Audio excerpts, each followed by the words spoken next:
Thank you for joining me on another episode of She Leads Now podcast, where we help career and entrepreneurial women gain the tools to develop a success mindset, create winning strategies, build collaborative relationships, and take bold action towards creating impact and fulfillment in their lives and careers. I'm your host, Sabine Gideon, and I'm on a mission to awaken and activate women and emerging leaders so they can tap into their innate leadership ability, elevate their influence, and create the impact they were destined to make. If you're ready to uplevel your confidence, courage, and influence, you've come to the right place. Join me weekly for insights, strategies, and resources to help you grow, develop, and embody the leader you are meant to be, so that you can make the impact you know you are called to make and establish the legacy you've always dreamed. The world eagerly awaits the emergence of your brilliance, impact, and influence. So with that, let's dive into this week's episode.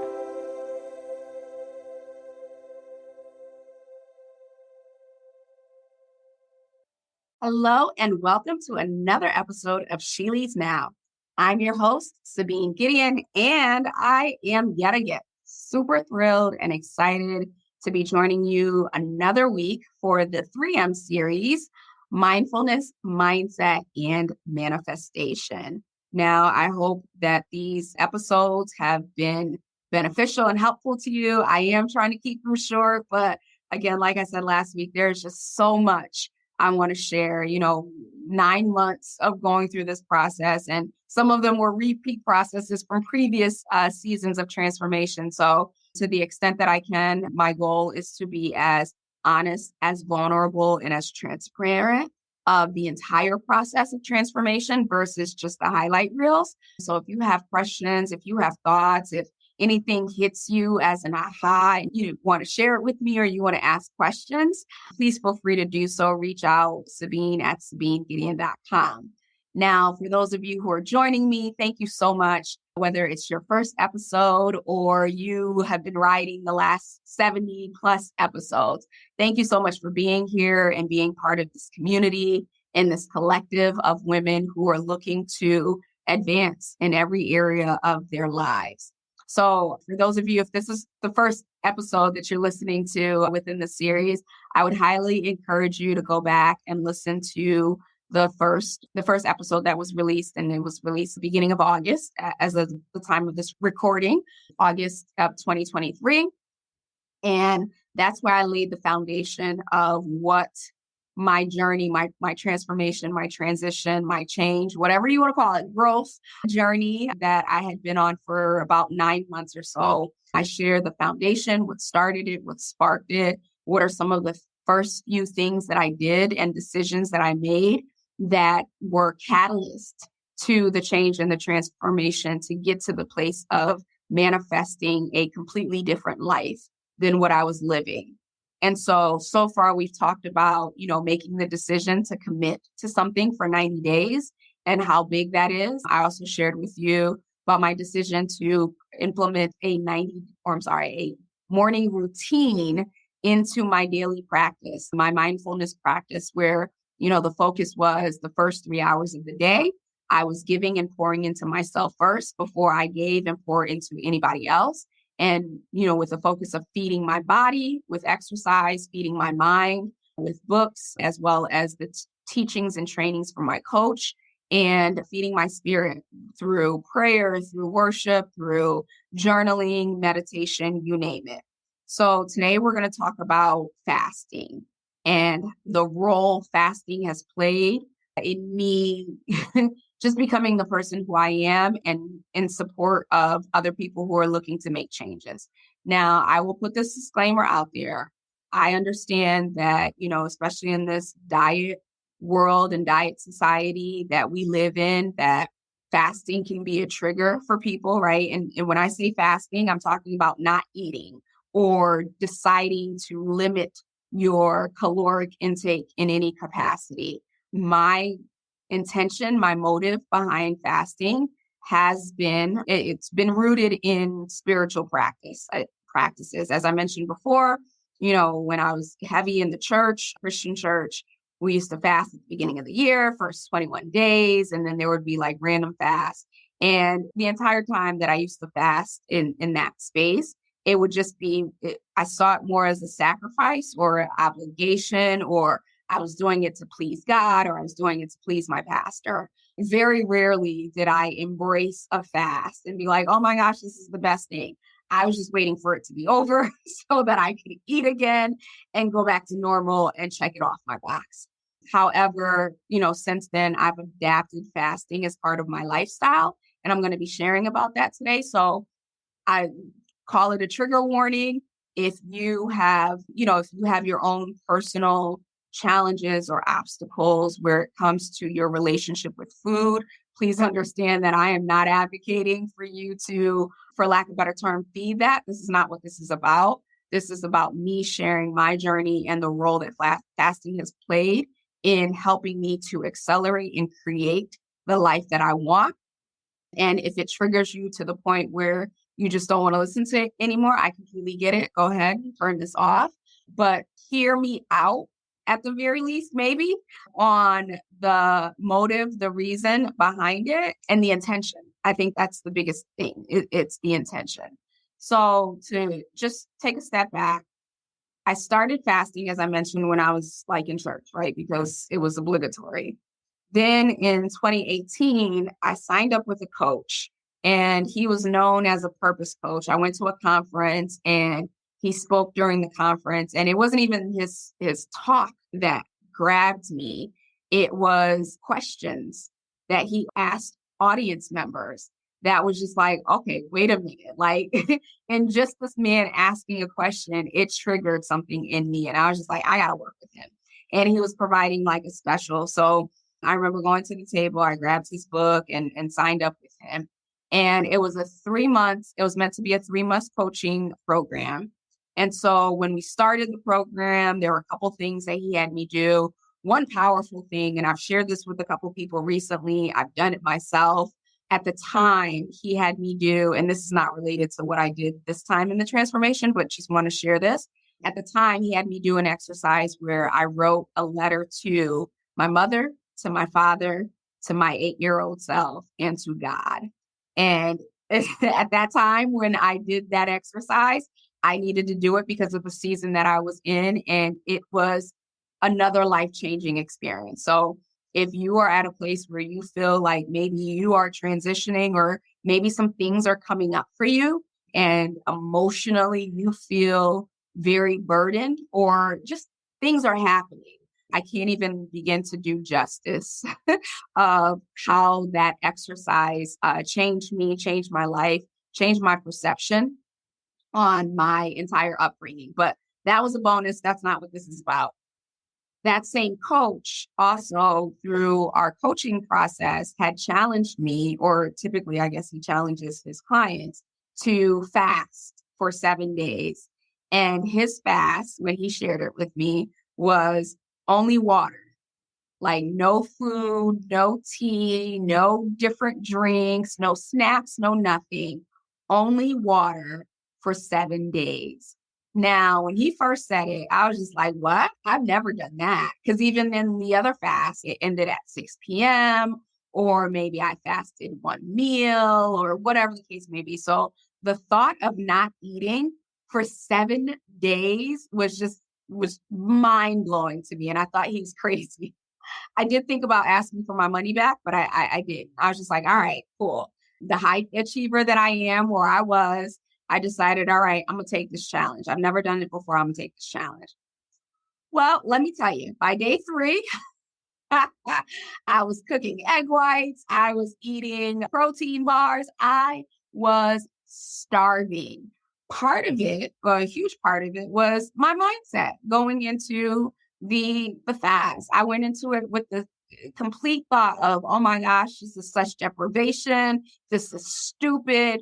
Who does this? Like, why? What does me not eating have to do with you being my coach and helping me, prepare? And mind you, when I signed up with this coach, I had just left corporate America, started my business. I was in the process of moving to San Diego. So there was a lot of transitioning happening in my life. I felt unsettled. I felt unstable. I felt lost. And so I signed up with him because I felt like, okay, he might have the answers. And so this fast was not the answer that I expected. And because I went into it with this mindset of, I was either going to do it and get it over with just so I could say I did it, and or that I was going to do it and it was going to be tough the entire time. That's exactly what I experienced. Tough. So day 3, I gave up. Day 4, he calls me up. Of course, it's almost like it's almost like his spidey senses were tingling. Day 4, he calls me up. He's like, "How's the fast going?" And I was like, "Yeah, about that. I can't do it. I'm not doing this. This is hard. I did 3 days." And at the time, I was like, "I'm proud that I was able to get through 3 days. Like, that's huge for me." He's like, "Okay, yeah, that's great, but we're going to do this fast and we're going to do it together." And so apparently, he had adopted a lifestyle where he fasted once a week, this particular fast, every quarter. And when he said that to me, I was just like, "You are freaking crazy. What is wrong with you?" But then at the same time, I recognized that, you know what? There's a reason why I was drawn to this man. And there's a reason why at the season that I was in my life, I believed that he could be the one to help me.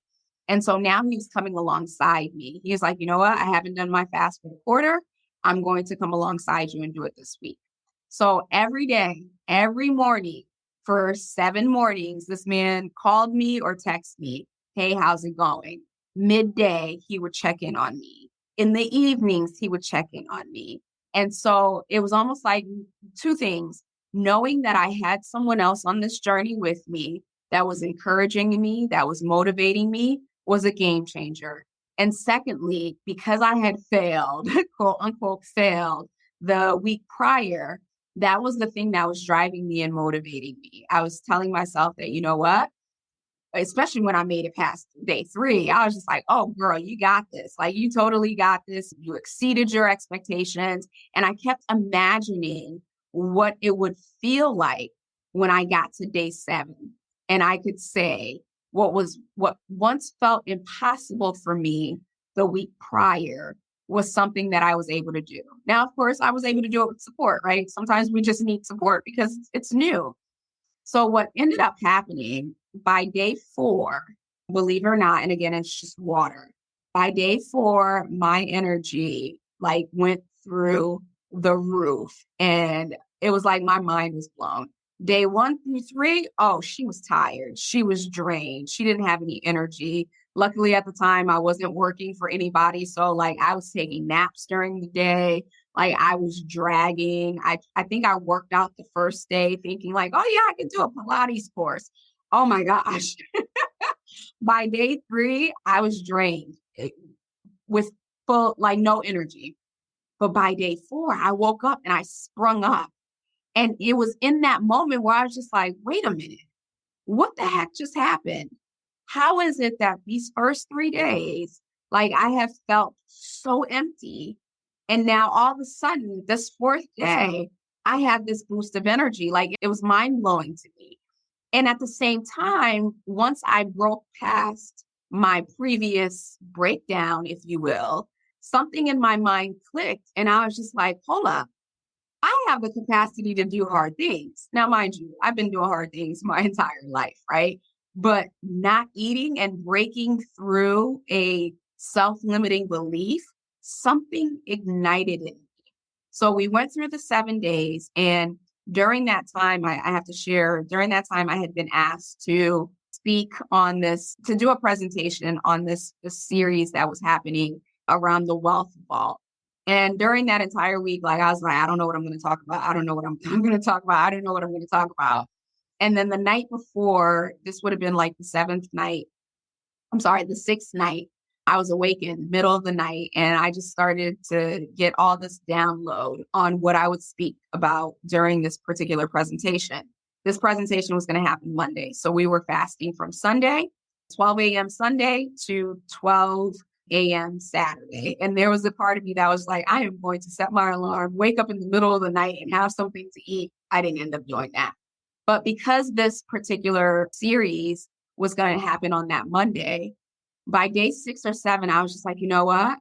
I'm going to go an extra day because I want to go into this series and I want to share what was downloaded to me from a clear and an empty space." And so I ended up doing 8 days. Like he stopped after the seventh day, like gave me his blessing. And I did an additional eighth day. And that morning I did the presentation or what I had downloaded.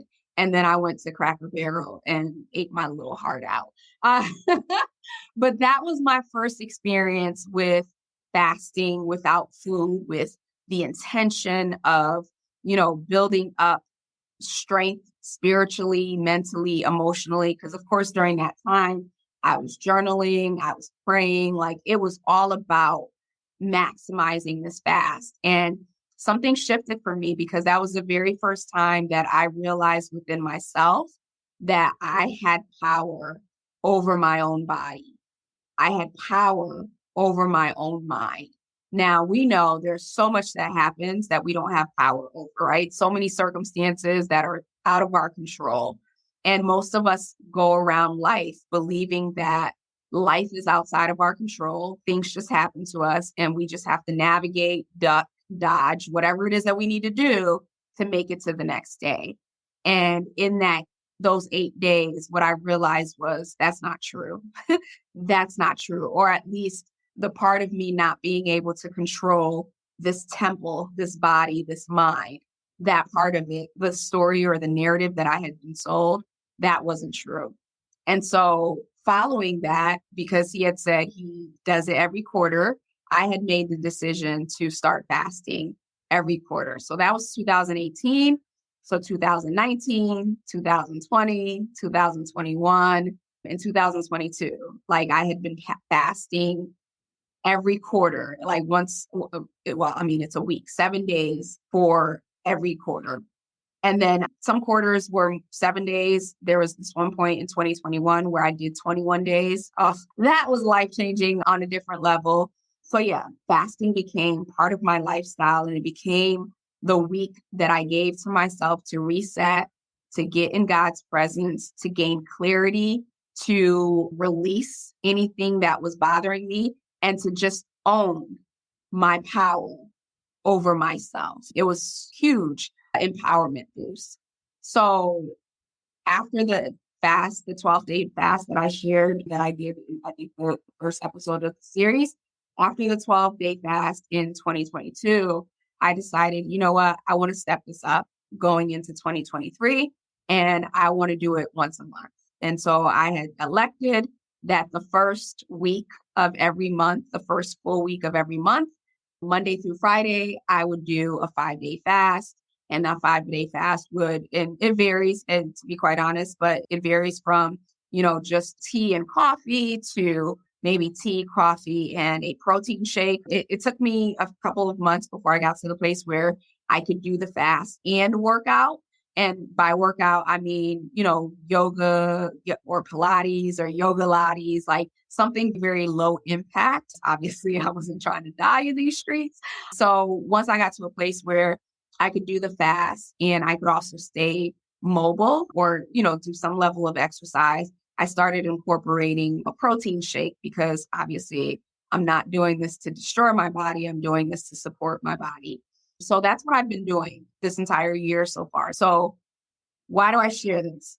Fasting has been amazingly powerful for me for so many different reasons, right? Of course, yes, we know there's the health benefits of fasting, giving your body time to just digest the food. Our bodies are made to heal itself. And so for me, when it comes to fasting, yes, it was part of me being able to give my body the space to heal itself, to release, to be restored, to be renewed.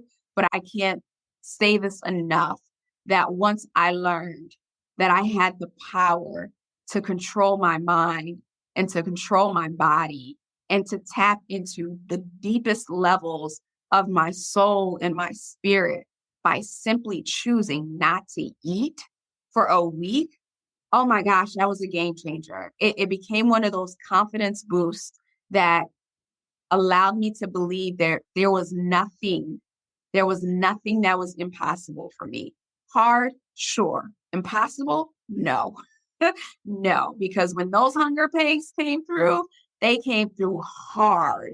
And it takes a lot of determination. It takes a lot of discipline. It takes a lot of planning and it takes a lot of getting into this like non-negotiable mindset to say, I will not eat. And when I'm hungry, I'm going to use that time to read. I'm going to use that time to pray.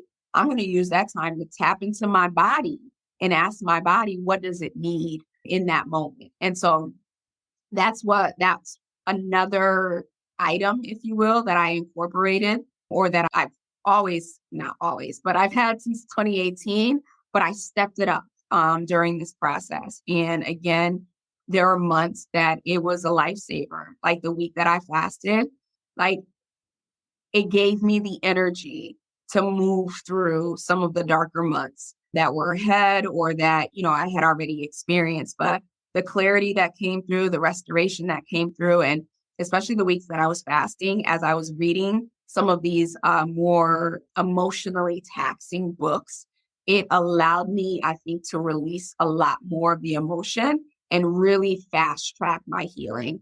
It might sound like I'm exaggerating, but I feel like in the very first 3 months that I had experienced more growth in those first 3 months than I had probably in the last 5 or 6 years. And so that only continued. It took my understanding of growth from, this incremental process that we go through to complete quantum leap.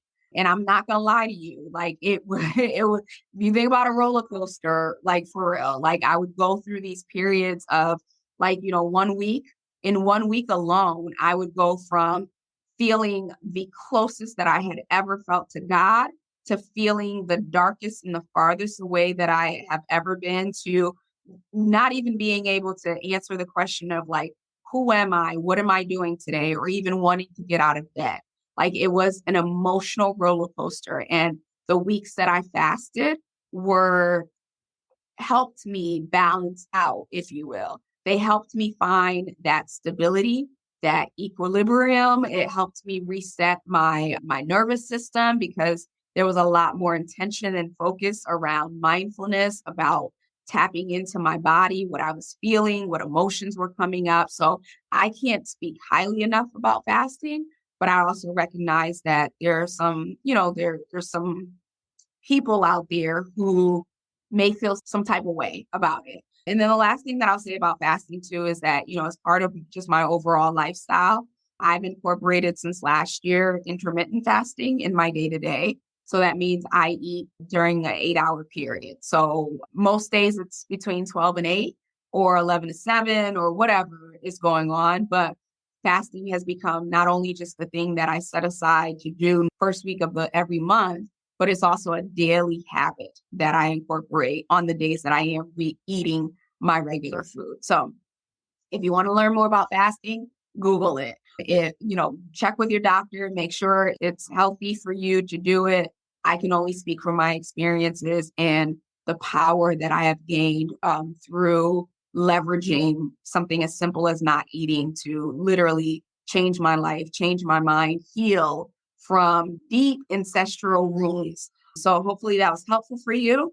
With that, just a couple of brief announcements. As I mentioned before, over the summer and into the fall, I have a few private coaching spots that are open. So if any of this is resonating with you or you have been in a process and you are looking for support to help you through your transition, whether it's getting clarity or just support, like my coach, like many coaches that I've brought on these last few years have been able to walk beside me during some of those dark, challenging moments, I would be honored and happy to do so.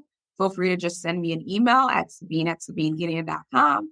We can set up some time. I can learn more about your goals and see if I can help you and be your support system through the process.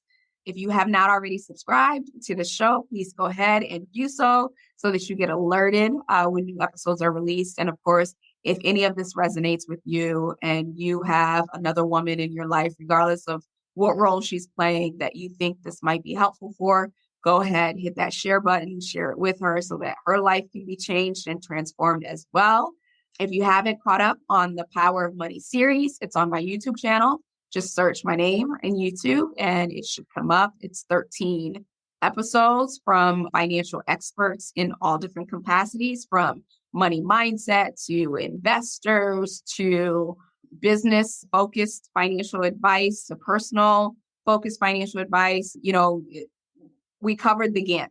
So if you haven't already checked out that, go ahead and do so on my YouTube channel. And then, like I mentioned before, at some point it will be shared on the podcast. And then lastly, or two things lastly, go ahead. If you have questions, if you have ahas, if you are in a space where you're going through something and it's not quite clear to you how to navigate it, and you want to learn more about my process, or you want, just some quick tips or some tools that you can leverage to help support you, feel free to send me that email at sabinegideon.com. And I will share whatever resource I have in my tool belt, or if there are other resources that are the people that I think might be helpful to you, I will be more than happy to share that. And then lastly, as always, thank you so much for being part of this community, whether it's your first episode or you've been writing all 70 plus episodes with me. I sincerely am grateful for you. I'm grateful for the energy that you give back, whether it be through your comments, whether it be through sharing, whether it be through posting on social media. It means so much to me to be able to leverage my experiences, my knowledge, my expertise, and my network, of course, to help support more and more women in elevating their confidence, elevating their influence, and elevating their impact in every sphere of life. With that, I will be back next week with another episode or another tip through the 3M series, Mindfulness, Mindset, and Manifestation, and share with you another key component, whatever you want to call it, that I was able to implement to support me during my transformation process that I hope will be beneficial to you, whether you're in that season or not. You can always come back to it. And if you haven't caught the previous episodes, go ahead and listen to those. With that, I will let you go. Have a wonderful rest of the week, and we will talk soon. Take care. Thank you for tuning in to another episode of She Leads Now. If you found today's episode helpful or got a piece of insight that you plan to implement in your business or organization, I would love to hear from you. Connect with me on LinkedIn at Sabine Gideon, that's my handle, and send me a private message. Or feel free to go ahead and leave a review on either Apple or Spotify. I also invite you to share this episode with anyone in your network who you think might benefit from this content. Lastly, be sure to check the show notes and the description below for links to resources, including relevant downloads, articles, and any upcoming training. Until we chat again, have a blessed and powerful week.